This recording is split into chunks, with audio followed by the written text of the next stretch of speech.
we have the square root of x multiplied by the square root of x.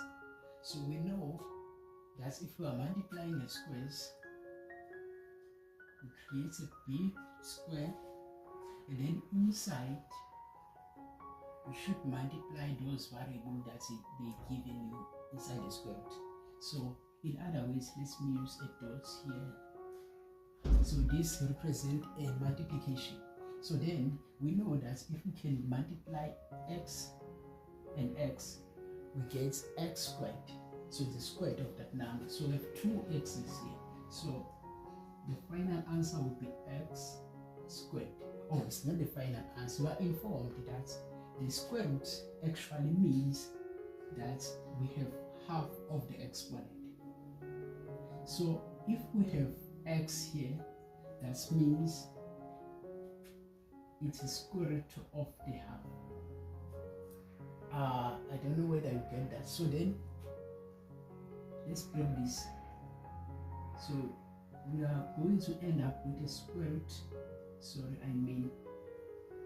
x squared with the exponent half. So this is the rule of the square root. So then this we allow take this, and then we left with x. So that's the final answer.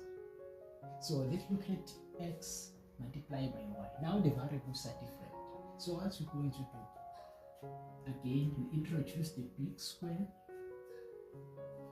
and then we multiply the variable inside the big square root, and then now there is nothing you can do. There is no way you can proceed. So you're gonna left it like that. So this is the final answer, actually. So that's awesome. So then we have your variable inside the square root, but then we have another variable inside the square root. So then you are multiplying. So what you can do, you're gonna continue multiplying the variables inside the square root, and then also multiplying the variables outside the square root. So what is your final answer? So the final answer is x multiplied by 1, also inside the square root a multiplied by b. So that is your final answer. So let's consult the last one. So now we are dividing, guys. It's no longer multiplication, so we have to change the way you approach the question. So if we are dividing, you introduce again your big square root, and then inside that big square root divide those variables.